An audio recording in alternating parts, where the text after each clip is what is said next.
Halo gengs, balik lagi bareng gua di SDB ARTEI, tempat lo bisa dengerin cerita-cerita horor dari yang mistis sampai yang bisa bikin lo mikir 2 kali sebelum lo beli Kinder Joy. Jah, garing anjir. Hahaha. Dan kali ini gua mau ceritain tentang sebuah pabrik kertas yang udah lama gak dipakai. Tapi anehnya, mesinnya masih suka nyala sendiri. Dan lo tahu yang paling parah? Di sana pernah ketemu mayat pekerja yang hilang secara misterius. Jadi ceritanya gini, pabrik ini dulunya termasuk gede dan produktif banget di kota kecil di daerah Jawa Barat.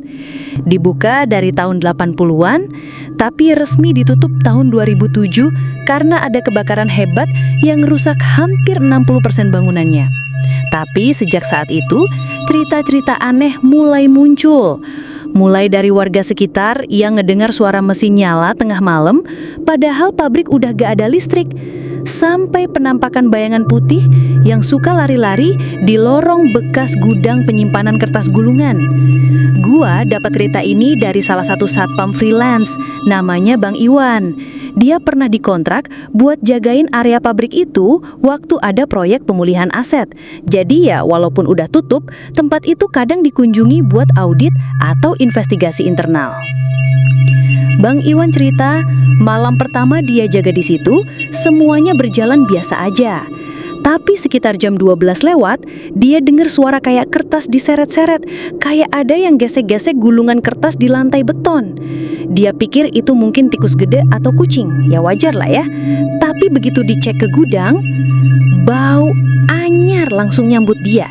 Bau kayak darah kering. Padahal di situ gak ada bangkai, gak ada apa-apa. Tapi baunya nyata banget. Pas dia balik ke pos satpam guna, dia lihat monitor CCTV. Di salah satu sudut lorong yang udah gelap dan gak ada lampu, ada bayangan hitam berdiri ngebelakangin kamera, gak bergerak sama sekali. Pas dia zoom, matanya hitam, muka pucat. Dia langsung panik lari ke tempat itu. Tapi lo tahu apa yang dia temuin? Bekas kaki basah di lantai. Kayak ada orang abis keluar dari kolam atau got. Tapi gak ada siapa-siapa. Dan posisinya bener-bener di tempat yang tadi kelihatan di kamera. Sejak malam itu, Bang Iwan selalu ngerasa dia diawasin. Dan yang paling serem, mesin cetak tua di ruang produksi tiba-tiba nyala sendiri. Dan suaranya gak kayak mesin biasa, tapi kayak ada suara perempuan nangis nyelip di sela-sela jeru mesin. Bunyinya grek, Anjir, gua yang denger ceritanya aja merinding. Gak cuma itu gengs, warga sekitar juga punya versi mereka sendiri. Katanya, dulu waktu kebakaran terjadi, ada satu pekerja perempuan yang kejebak di ruang bawah tanah. Dia tuh yang bertugas ngatur suhu di mesin uap. Pas api mulai nyebar, pintu otomatis ke ruang itu ngunci dari luar. Dan karena semua sibuk nyelamatin diri, gak ada yang sadar dia masih di dalam. Mayatnya gak pernah ditemukan. Tapi, beberapa bulan setelah kebakaran, ada satu pekerja cleaning service yang masuk buat ngebersihin kantor lama.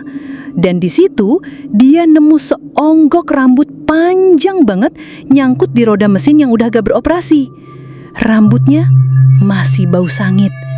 Setelah itu, tiap ada orang yang masuk ke pabrik itu, baik buat survei, audit, atau sekedar numpang lewat, pasti ngalamin satu dari 3 hal ini. Ngeliat bayangan cewek di lorong yang langsung hilang pas dideketin.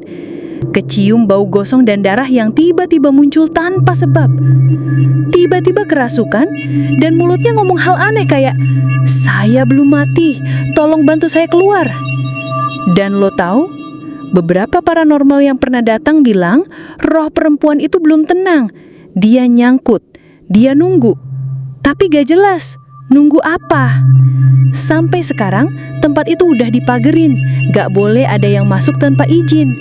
Tapi tetap aja, kadang warga masih lihat cahaya berkedip dari dalam bangunan. Kadang suara mesin masih kedengeran padahal listriknya udah diputus lama. Dan ada yang bersaksi lihat perempuan jalan keluar dari pagar pabrik jam 3 pagi.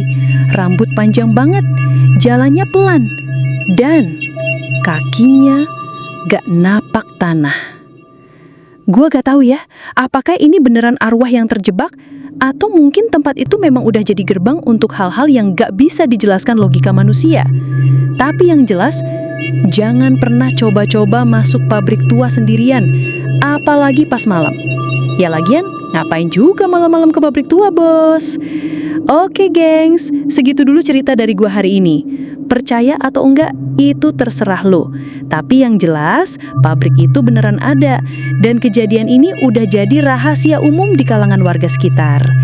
Jangan lupa subscribe, like, dan follow terus SDBARTEI dan siapin mental lo buat cerita-cerita horor berikutnya. Sampai jumpa di cerita kelam selanjutnya. Bye-bye!